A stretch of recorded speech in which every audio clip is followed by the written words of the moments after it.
the Raincoats and Protomartyr in conversation. This event is in association with Talkhouse and will be recorded for a podcast. The Talkhouse podcast pairs artists in unmoderated conversation. There'll be a Q&A with you guys after, where you can ask questions, which will be at this microphone stand here. So at the end, when it's time for that, you'll just have to come over and ask your question from there. We'll pick someone out. And that will be recorded for this podcast episode as well. But yeah, thanks in advance for everyone for coming. And I'd like to welcome to the stage Protomartyr and the Raincoats.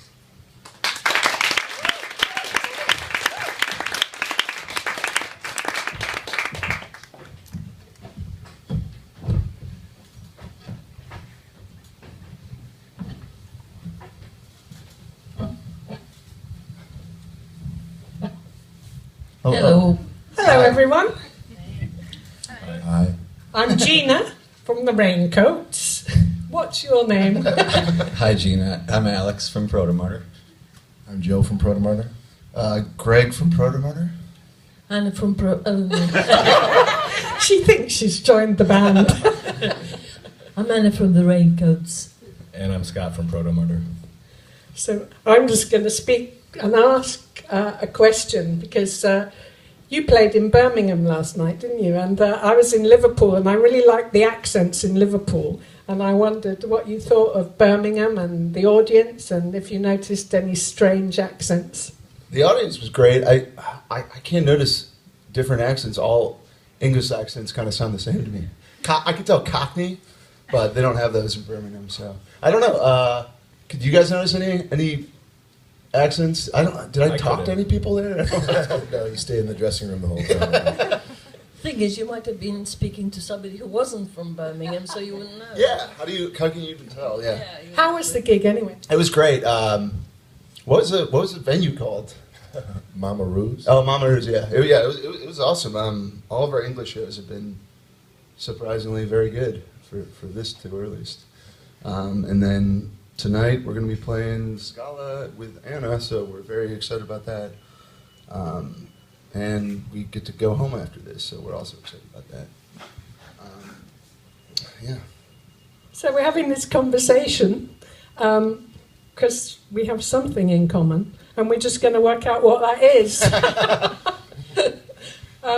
What do you think it is? Well, I mean, I think this happened because we were lucky enough to meet both of you, was it November of last year? When Anna, you came with Shirley to a rough trading store, and then Gina, you came to our show at the Tough Dome? Yeah. Because I think even on the little write-up on the record at Rough Trade, it mentions the influence that your band had on us recording our most recent album. Because it was probably the biggest influence for me personally. So it was a big honor when you both came to those shows and we got the chance to talk briefly. Meant a lot. So I remember when we met. You asked me what is it about us that's like an influence, and it's hard to say. It's hard to say like how tangible it is, but I just know that like first time I heard Out of Shape, it was like hugely.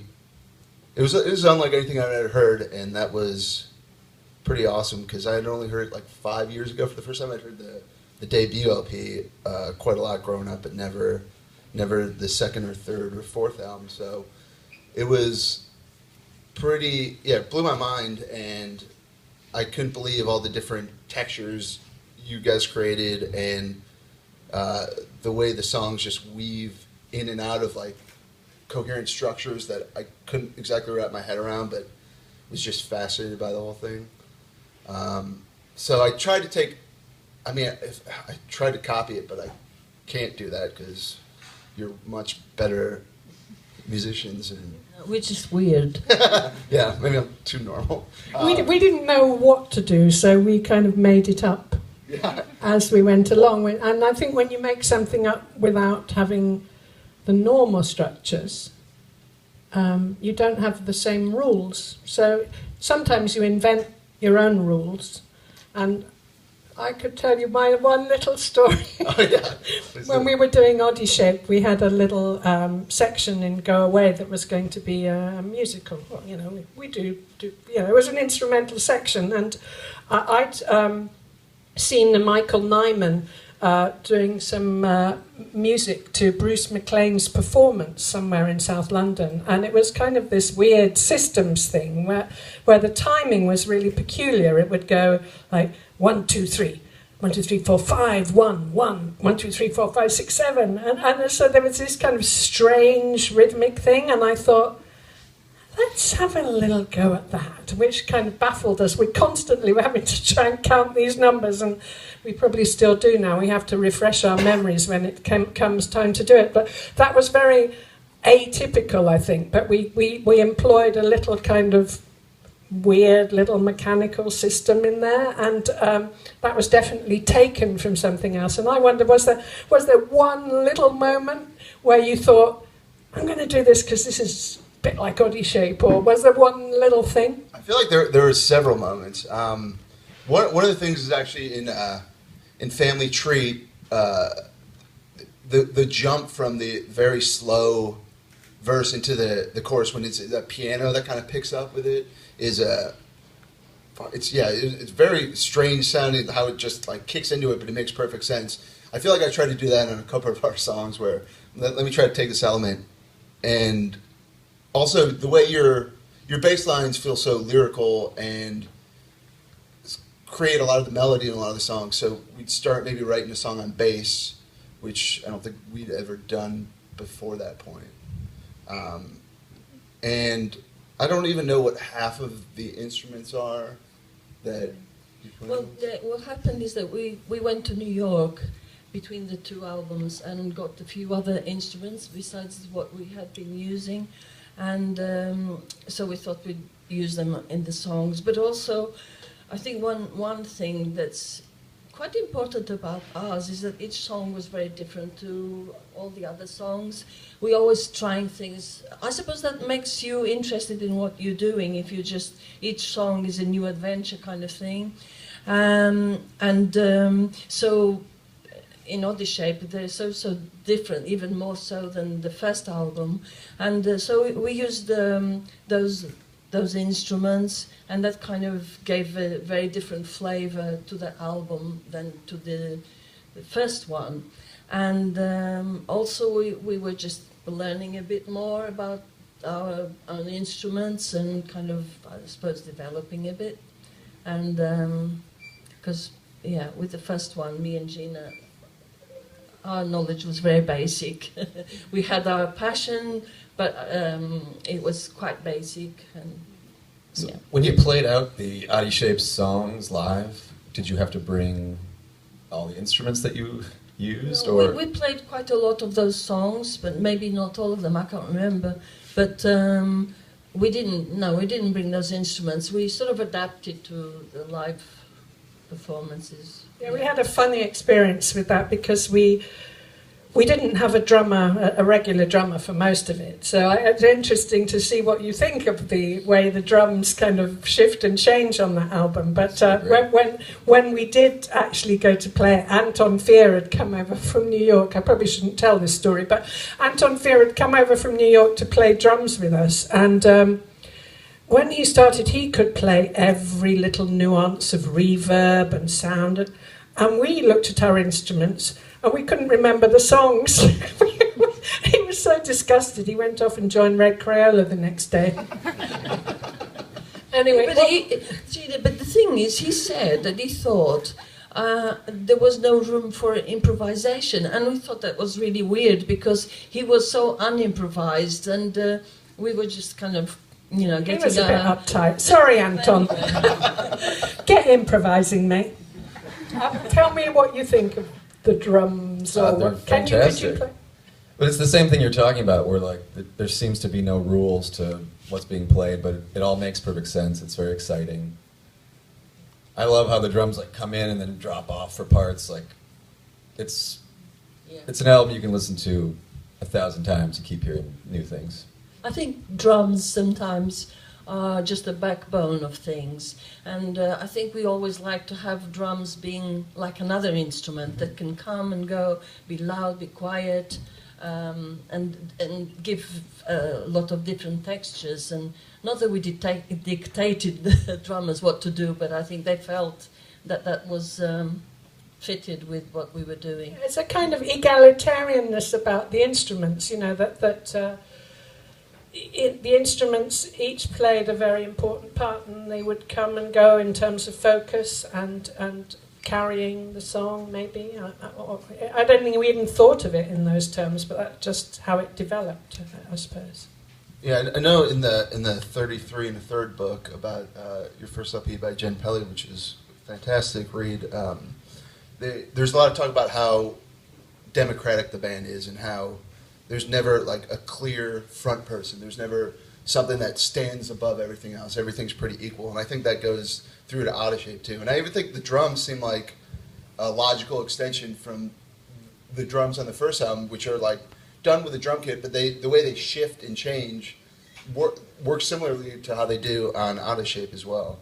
Like even though the album sounds so different in a lot of ways, it seems like a logical progression. Even the fact that, you know, like you said, you hadn't mastered your instruments, at least not in the traditional sense, when it was, you know, guitar, bass, drums, and violin. But once you felt like, it seems like once you felt like you had a grip on them, then for Out of Shape, all right, let's move on to different instruments. Let's try to push ourselves in different ways. I remember reading a quote in the book, I think it was Eugenia saying something about how you always try to go a little past your ability when writing. And I think we relate to that too, because if anyone sees us play some of our new songs live, right after we wrote them, they sound like shit. So it takes us always a while to get to like where, you know, we're trying to get to. And, and then you sort of develop them a little bit also as you're playing, and I think that's the exciting thing about music. It's not just a dead thing that you repeat and repeat. You just, each performance is a thing. And when you played here, I felt that the music was really exciting, and the words were really good, and everything just I don't know. I just related to it in a really good way, and I'm very happy to play with you tonight. Yeah, we're so excited. And thank you for that. Thank you. Yeah, we had this thing, review saying the Raincoats say they rehearse, which is that thing of actually always pushing ourselves a little bit beyond what we can do, and especially with new songs. I mean, when we play songs we know well, we still occasionally make mistakes, but we try to keep that freshness about them anyway. But I wanted to ask you, Joe, a bit about the words, because I'm kind of really interested in the way that you approach the lyrics and how that they are kind of trying to make a difference in the world somehow, and I really like them. And I wondered if you might have a few words to say about them, or what motivates you, or how do you go about it? Well, we start off, I think, similar to what you guys do, where it's nice t-shirt, where each member of the group, like the sound should be equal, and so I always never want the voice to kind of rise over what these guys are doing, and so they usually come up with the music first, and I'm trying to think how the sound makes me feel what they're making, and write from there, and. You know, so many bands, you can write about anything. That's the great thing about music, but I just feel like I was not very good at writing love songs, and I don't really want to write about partying and pizza, although that's fine. And so it gives you an opportunity to write about what's really on your mind and what you're really thinking, and couch it in this music to help kind of carry the message across. And maybe because they were so inspired by your guys' album that the sound was kind of all over the place, and really felt I could tell a story with the lyrics and kind of link them together in interesting ways, and just try to be as weird as the music they were making as far as the lyrical content, and talk about how fucked up the world is right now. Yeah, one thing I I also liked when I saw you is the fact that you all look such different people in a way. You've got obviously have something really strong in common, but the look of you, it was like really, really different, and I thought that was really nice. Oh yes. And I liked your set list as well, which was the cover of the album. I had never seen that before, and I thought that was quite fun. Yeah, we just played the album start to finish, but we sense of humor. I appreciate that. we actually needed it though. I was nervous and I didn't know if I'd forget the order of the track listing. So I actually, it was useful. But it's interesting. Yeah, that's a thing I also kind of made note of reading the book is, the point that's made about how your band, I know you were criticized pretty heavily for not looking like a band, and that you didn't do yourselves up a certain way that you're supposed to or something, it's far different that like how we get perceived than how you get perceived, especially as a group of women, and just the criticism that comes being a rock group that's comprised of women is far different. But I definitely related to the sense of just like presenting yourself as you are rather than some falsified rock star version. Yeah. That's even though I didn't know that until recently, it was like, oh yeah, felt like kindred spirits in a lot of ways to what you guys represent. It's funny though, because when you see the pictures, I think we look pretty glam. Yeah. Maybe it's just I got more scruffy in my old age. Yeah, but vintage has become chic, isn't it? And scruffy has become chic What? too. Scruffy. Scruffy.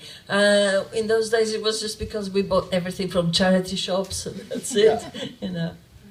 Scott. So I hear we both rock on stage. At least one of us does. I kind of have this thing where I'm always rocking, and it's kind of I hate it when I see myself rocking, because I'm like, I didn't really realize I was doing it, but you don't do that then. No, I do. A few. Walks, And backwards and forwards. Yeah, backwards and forwards, and it's something that's not conscious. It just seems to, when I start playing, it happens. And when I see videos of myself, I hate it as well. We should start a band. We should talk afterwards. The Rockers. The Rockers. And we hate it. We rock and we hate it. Don't look at us.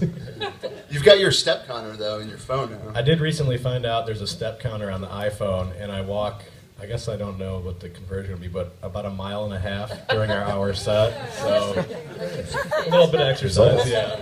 That's why I'm so skinny. Same here. Yeah, that's why we need a moderator. Yeah. Any more about stepping, Scott, that you want to add? Make sure to get your steps in. Do you have a lot of rows? Fights. Do you fight? Yeah, sorry, I didn't understand. No, I think we definitely do. I mean, it feels cliche, but I always consider being in a band like a marriage, kind of where you're gonna fight and you're gonna get pissed off at each other. But we've been pretty good, because it's weird to think, but we've been like we're a band now for like 8 or 9 years, and I don't think we thought we'd last this long, and to be able to last this long and be able to, I mean, I can't even imagine for you two. Just to be able to. We fight. Yeah, no, see, you fight, but Fight and we break up. Yeah. And 10 years later, we forget that we broke up. Yeah, I read a quote where you said you broke up after every gig. Yeah. That was a slight exaggeration. Well, The thing not is, every gig, after every record. Yeah. Okay, that's all right. We No, probably no, done. no. some- I had a friend who trained as a like a therapist, and she was trying to get work doing kind of band thingamybobs, and I think it's a really good idea, because I think bands do need that thingamabob, because you can have some stuff that you don't say, and then you bursts out in really bad ways when you're doing a sound check. That's what happens to us the most, is sound check. Yeah. Yeah, group therapy. Joe, you're too loud, turn that Oh down. my god. That is what it boils over, isn't it? Like the sound check is like when I don't know why that is, but yeah. Tense. Yeah, it is Nervous tense, headache. I hate sound checks. One thing I wanted to ask too is there because we have an age difference in our band where Joe's about 9 years older than us, and I know there's an age difference between you two. Do you notice it? Is there? Does that affect the dynamic of the band? Do you think? Yes. Well, it did when Ingrid was there. Yeah. When Ingrid joined, she was a lot younger Yeah. than both of us, Yeah. and you weren't so happy with that, I remember. It's not the age that was had something to do, but I'm not going to talk about. Oh yeah, sorry. Well, I'm quite a bit older than Gina, but I don't find that a problem. But maybe you She do. finds me a bit immature sometimes. Well, you're younger, so that justifies it. Do you find it a problem with us, Joe? Yeah, sometimes. You don't get all the references I make to when I'm Anna's from Madeira, you see, and I'm from Nottingham. So, I mean, there was quite a big difference between Funchal and Nottingham in the first place, let alone the age. Are the accents different? Oh yeah, I guess that's true. Yeah. But Anna seems very sophisticated to me, you know. She denies this now, but I mean, I always thought she kind of knew all about European cinema, and I just come down from Nottingham, and I used to watch Bruce Lee movies, you know, and I didn't know too much about Truffaut or Rossellini or all these people, and so it was kind But of... you do now. But I do know. You were I younger. have- You were very young, so you didn't know I then. didn't know, but I know Then you now. found Yeah. out. But you know, yeah, we get along. The thing is, when you've been together for this long, although we have our ups and downs and differences, we've got such a shared history that it's really special, you know. And with Shirley, but it's quite funny because Helen Reddington wrote a book called The Lost Women of Rock, and it had lots of the women from that kind of era of early punk, and a lot of us barely spoke to each other in those days, you know, the Modettes and the Delta 5 and the I mean, we were kind of friends, we kind of all knew each other, but we weren't a kind of cohesive group. But all these years later, when Helen had a party to celebrate the book, we were all like really kind of, there was a kind of really strong bond, a sisterhood, because we had shared this amazing time and experience, and our similarities were much greater than our differences, and it was really special. Did you feel like you were part of a scene when the band first started? A part of a punk scene, but not a kind of female scene. It was... It's more of a rough trade scene in a way. It wasn't really a scene, but we just hung out there and... It was a kind of scene, Yeah. wasn't it? I mean, you know, there was the swell maps and Squitability, and so it was, and kind of, there was, and all the people who worked there was a kind of camaraderie, and I discovered that you could eat fish fingers between two slices of white bread from nicking up the swell maps, which was a revelation to me.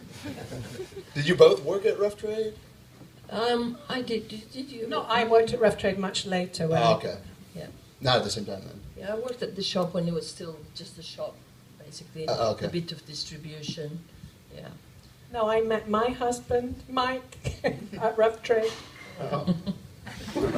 He's here supporting me. We've been together for 4 years. So that's how long ago I worked at Rough Trade. That's exciting. Are you Congrats. all from Detroit? Yeah, we... Just thinking, you know, how, because we're talking about how we sort of, not really how we met, but where we were hanging out. So I was just wondering how you sort of got together, really. Yeah. How you got together? Yeah, we all grew up, Scott, Alex and I grew up in the suburbs of Detroit. Joe grew up in Detroit proper. But we all went to the same all-boys Catholic high school in Detroit.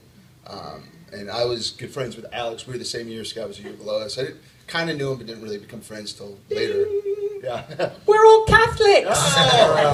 All right. Talk is over.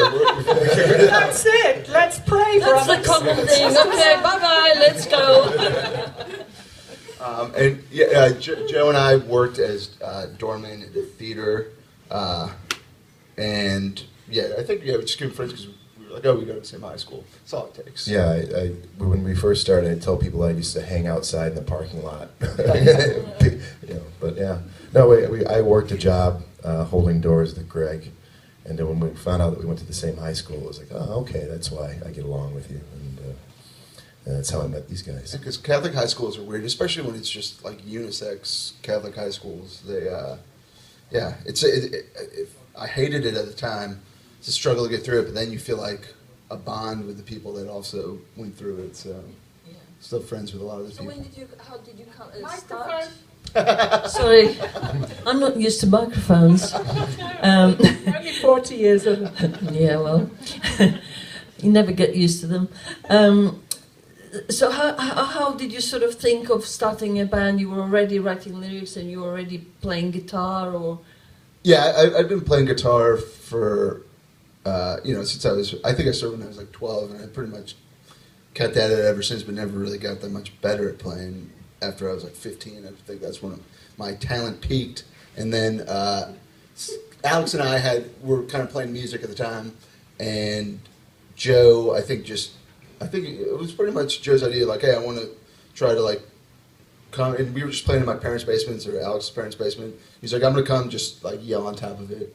Yeah, and so I remember that you guys reminded me that I think I kind of bribed you into starting the band. Oh yeah, you did. Because I was like, oh, you guys should have a practice space. Like, I'll pay for half the practice space if I get to yell over some of your songs. So, yeah, that's how the band kind of started, was me begging It's like money. the man with the van. Yeah. Well, yeah, we had a room in a warehouse in Detroit that we'd practice in. And then also, me and Scott and Joe were pretty amateurish when we started. We had like no musical experience. Greg kind of. I mean, I had experience, but I didn't have anything else. Like, it's like I clocked in to the playing guitar stuff, but that was it. I wasn't very good. By about the second week of Alex playing drums, he was already a better musician than I was. So. And that's always the thing, is people say, like, well, what kind of band did you want to sound like when you started? It's like, we wanted it to be competent, was basically the goal, was not sound terrible. And we barely squeaked by with that on our first couple of years. Yeah, we never really had that goal. Success. Yeah. You two met in art school, right? Yeah. Oh, yeah. Fun. Yeah, she They said didn't yes. teach us to use a microphone there, so. Yeah, we were at Alexandra Palace, which is in North London. It's a funny thing. It was just the fine art department up in this raised ground floor of this old kind of abandoned palace, which has been refurbished now. There was a bar below, which was called the Panorama Bar, where you could see all over London, and we used to all go and get drunk in there after college, and then the next morning you'd stumble in with a hangover, and all you could smell was the old beer and a bit of bleach as they washed the stairs. It was a funny experience. It was in that place that we decided to start a band. It I was. remember. And we played there. Well, no, Not in the not bar, in the no. bar, no. We did play in their studio. Yeah. And in the studio was the only gig I ever promoted, which was the Slits played, and they didn't turn up, And in those days it was like, you charge 20 pence or something to get into a gig, and they didn't turn up, and I remember I cut my hair off. I cut my hair quite short because I was kind of anxious, but eventually they turned up, and they had the PA, and they played, and it was all great. So, as I was saying earlier, I come from a family where everything's early, and so I've really tried in rock and roll to learn how to be patient. It's not working very well. That was very boring, sorry. No. Another thing I was thinking about that I think I read in the book that I also related to was the idea of balancing the music with the lyrics. I think, like some of your lyrics are dissected and they can be construed as kind of dark, and especially on the first time on these kind of happier sounding songs. So I was wondering, do you think that is an important part of your process to make sure that who's ever writing the lyrics and who's ever working on the music, that they work together in a way that keeps the balance, even where it doesn't tip too far in one direction between dark or... Yeah, well, usually the person that did the lyrics, we worked slightly different. You seem to go after the music. With us, mostly, or 100%, we had I wrote lyrics, for instance, and I think Gina probably did the same thing. Like, you get the lyrics, and then you play a guitar and get some kind of tune, something going, and then we got together, and the other musician, the other people added something, but also the person that brought whatever would change according to how we were developing. So in a way, we developed it together, although the basic idea would come in with one of us. And I think, you know, Anna, I always think is more kind of poetic and perhaps dark than I am. But, and so, you know, the darker Anna got, the more I would try and do a jolly melodic bass line. Some, not always, but, you know, I would kind of, Anna was sometimes drawn to perhaps a bit more atonal sound, and then I would kind of bring in some kind of melody from a hymn or something. I like, you know, I just like melody, and so I would find melody on the bass, and then, you know, but basically, you know, we would meld together, and I think in a way that's what's made Anna and I work together well, is because we are quite different temperamentally to a large extent, and that we kind of bring to each other the bit that adds something rather than takes away something. So you think there's a balance, like in your personalities too, that helps? Yeah, I think, I mean, not in every song or every instance, but I think that's been something that has been a glue that's held us together. You know, I think if we were both incredibly similar, or, you know, it's too different, it wouldn't have worked. But I think there's a kind of quite a good balance between the differences, you know. Yeah, I think that comes through pretty clearly in most of your songs too. Another thing I was thinking about is how common it is when people describe the Raincoats to say that they don't really know anything about you. I remember in that, I think it was in Kurt Cobain's like liner notes for the reissue, where he's like, yeah, I don't really know anything about the Raincoats, and I don't really want to. And like Carrie Brown, I was reading her, like you were saying, that there's like a mythic quality to everything around the band. Was that intentional, or were you trying to shy away from? No, it's we were here, and we only went to the States a couple of times, and only on the East Coast, and there was no social media, so this is how you can be anywhere now. It's through social media. At that point, and then our records also weren't really released in the United States, were they? They weren't. They weren't released in the United States, so we were this kind of English band. Well, we are an English band, although I'm not English, but, you know. So there was this band from there, and then our records also, when they weren't even in print here for a long time. So I thought we were kind of forgotten, that we'd be between, you know, the Ramones and Rainbow, or, you know, whatever the R would be before us. And then we found out that people, especially in the United States, we have a lot of people that like the music that we've done, musicians and otherwise.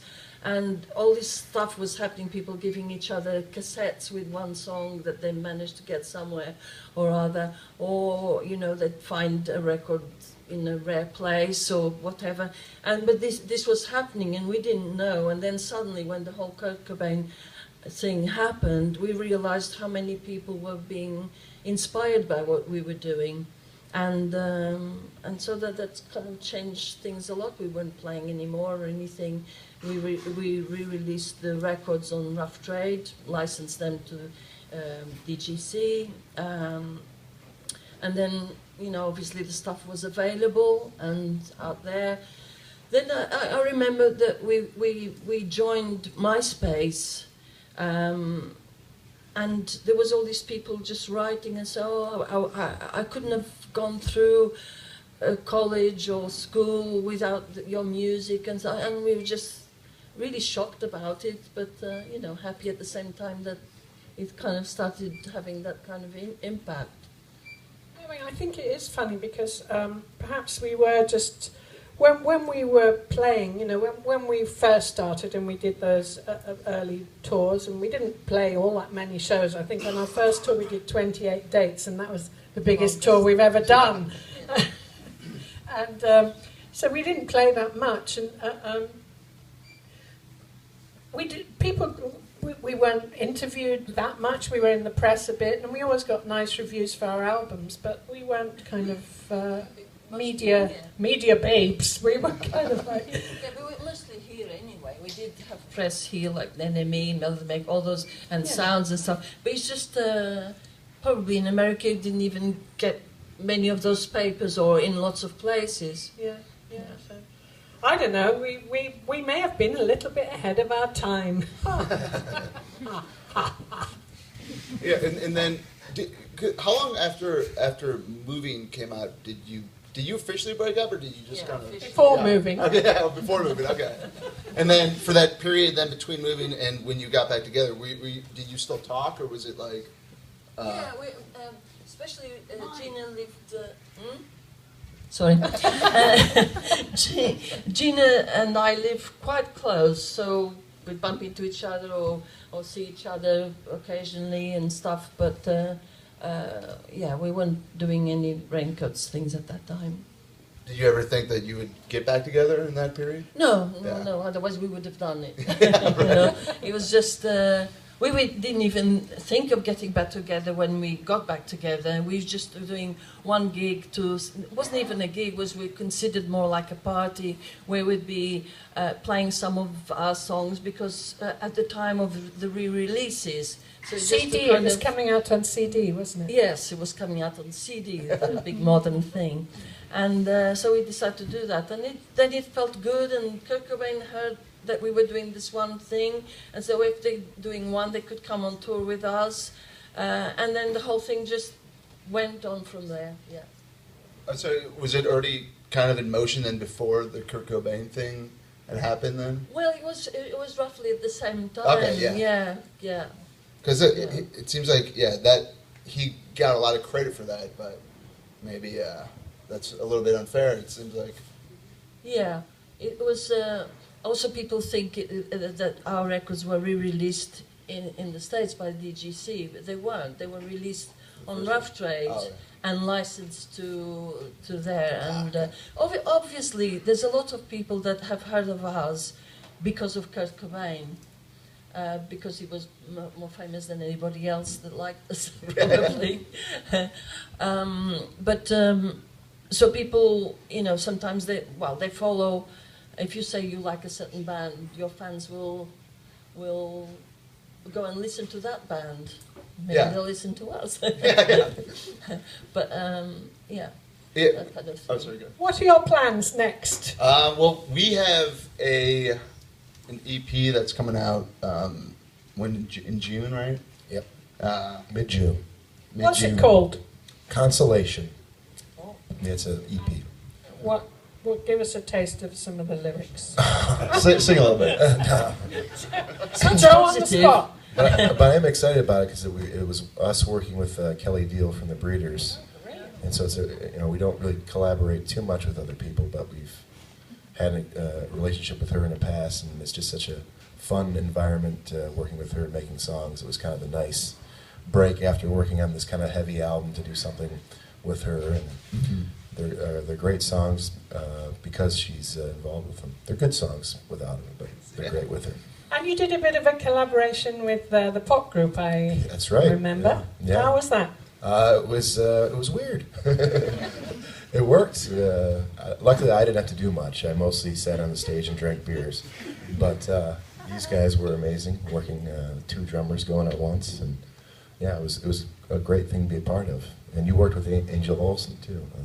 We had a great time with Angel. I was saying to you earlier that, because with us, we'd kind of, we'd never kind of put technical ability at the top of our agenda, although, we were interested in getting better, I suppose. But when Angel and Emily and Heather, thank you, not thinking Bob, came and we played together, it was great because they really knew their stuff. You know, Angel has this most incredible voice, really accomplished voice, and Emily is an amazing bass player, and Heather again is a brilliant singer. So it was amazing to be in the room with these people who really were very, very accomplished. I mean, we were reasonably accomplished because we had been doing it for so long, but they were still young and they were so great, and it was lovely because there were all of us women playing together, and we had Vice Cooler on drums, but it was just lovely that the six of us in the room together working on stuff, and they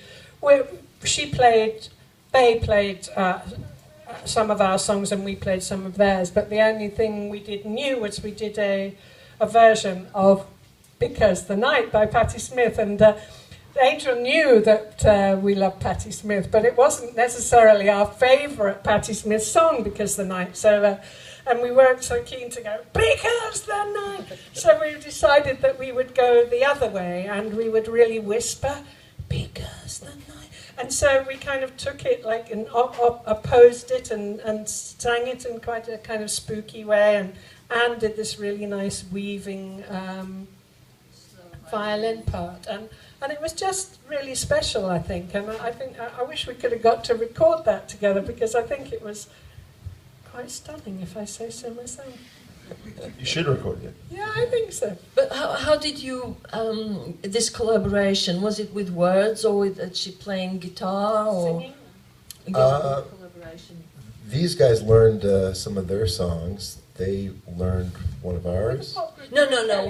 With Kelly. Yeah. With Kelly. Sorry. Well, Greg, you could tell everybody how you met Kelly. Well, I mean, it's okay. Well, no, we were at South by Southwest, and I think she might have been trapped in a bathroom, and That's happened. Many things happen that way. yeah, I mean, it's happened to me so many times. But we were playing a showcase with her group R-Ring, which is it's a duo, her and Mike Montgomery. Mike actually recorded the EP we have coming out.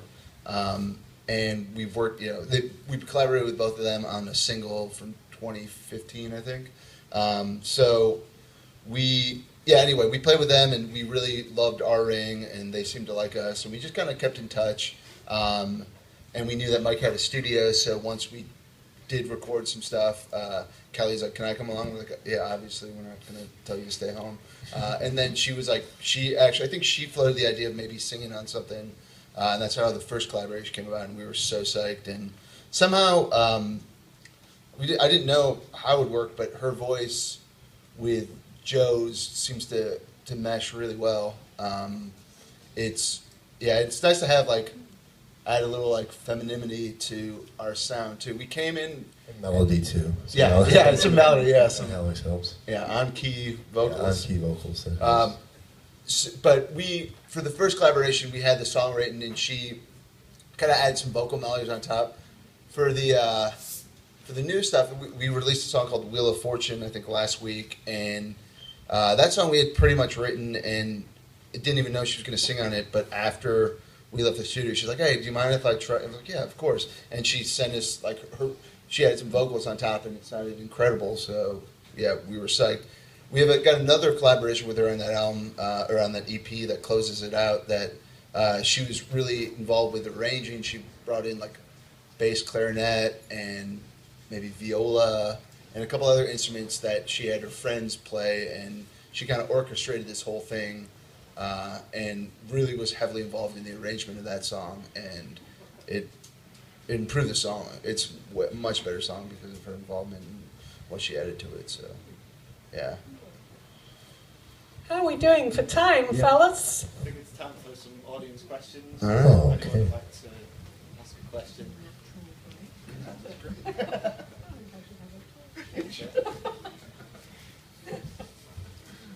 Come on, it's got to be. Is that on? Cool. Hello. Hello. This is Protomartyr. Are you going to reissue the first album? Because I don't want to spend £150. I thought we did one interview without having to answer that one. It's a good, we're hoping, it's just that we're focused on putting out new stuff, and we own the record. It's the label that we put it out on. Urinal Cake Records doesn't own it.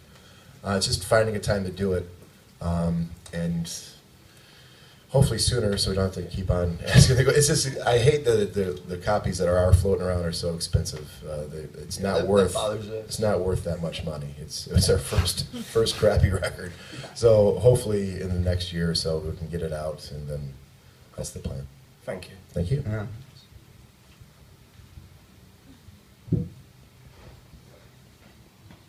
What do you think punk and post-punk means in 2018?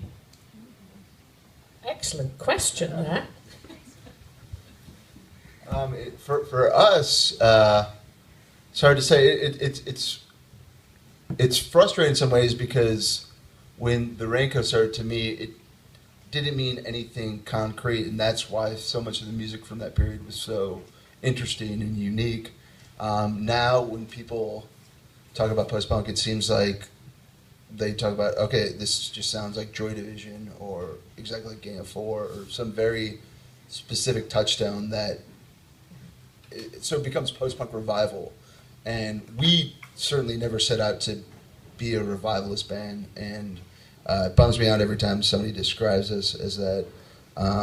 But for a lot of people, that is what it means. But I see a lot of the bands that get called post-punk that are doing interesting things like Preoccupations and even like, I would even call the band we're on tour with right now, Rattle, post-punk, but it doesn't sound anything like what people are currently calling it. It's two women just playing drums and singing, and it's absolutely incredible. So that's what post-punk would be to me, but I don't know. What do you see post-punk as, or punk even? You know? Well, people thought we were post-punk because it's just the first surge of punk was things were the songs were very fast, very loud, and quite minimal. And then the bands that came a bit after that, like a year or two later, were trying other things and kind of using more experimental ideas and developing into something else. And that's when people started calling, first they were calling it new wave, and now it's post-punk. So I suppose it's that kind of using a certain simplicity, but at the same time a complexity of ideas, and you know, for instance, Rattle, it's two drummers. You don't usually see that, just two drummers and singing and nobody else, and it's just kind of that thing of keeping things somehow simple, I think, but it's difficult to explain because it's simple but complex at the same time, but it just doesn't sound like overdone. Do you ever get frustrated being labeled as post-punk? I don't care. Yeah. Really. I think it sounds better than new wave. Yeah. I always hated new wave. Lots of people hated punk, word punk, and post-punk has got a kind of certain... I always think of PIL, I suppose, Public Image, and I think, well, if we're in the box with them, that's fine by me. I don't know, you know. Yeah, sometimes we get tired of getting compared to bands from the past, but usually they're good bands. I mean, we're not getting compared to bad bands, so we'll take good comparisons. You know, Vicky said once that, you know, in a way, you know, some of what we did was almost prog rock, you know. Yeah. And so, you know, it's like, I think post-punk was not ashamed of where it went in a way, you know. I mean, there was a lot of reggae and sinuous bass lines and crazy scratchy guitar and crazy stuff going on, and also complicated stuff, like Anna said, you know, complicated, simple.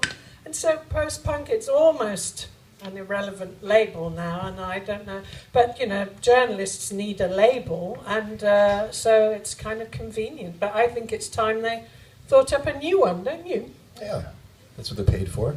Yeah, get going, journalists. Any more questions from the audience? Time for one more question, anyone? Don't be shy. Don't be shy.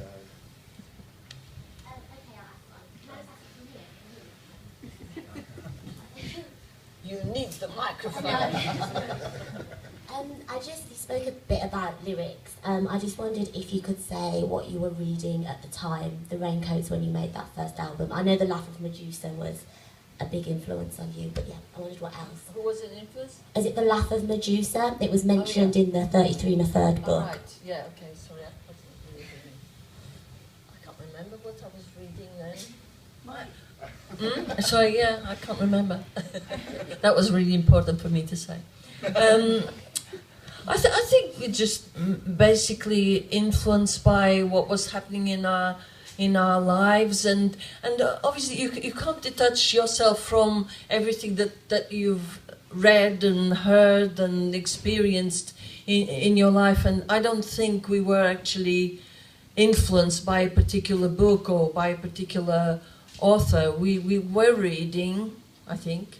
But I remember, I mean, I was reading a lot about art and reading a lot about Dada, and, you know, I wasn't reading novels, I was reading stuff about ways of thinking, I suppose, and that kind of interested me, and I was interested in the way people made work, and, you know, as I've been documented, you know, I was interested in conceptual art, land art, performance art, but Dada and what was happening then seemed to kind of be a kind of cousin or relation of what was happening in punk, and so yeah, that's what I remember reading.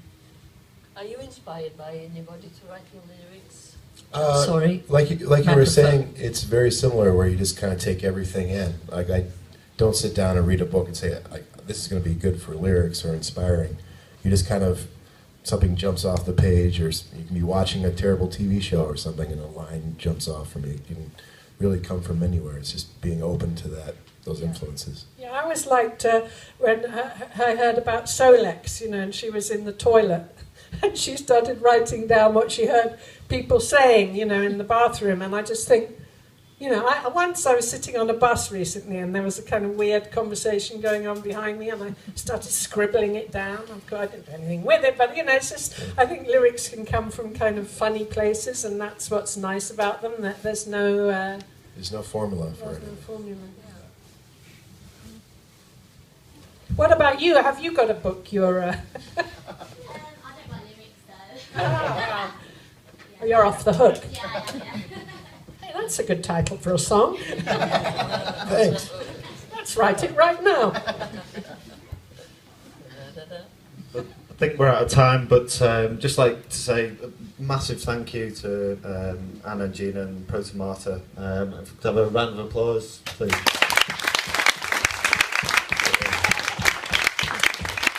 And thanks everybody for being here. Thank you. And thank you. Coming. Otherwise we'll be talking to each other only. Torture. Yeah. Thank you. Thanks. Thank you.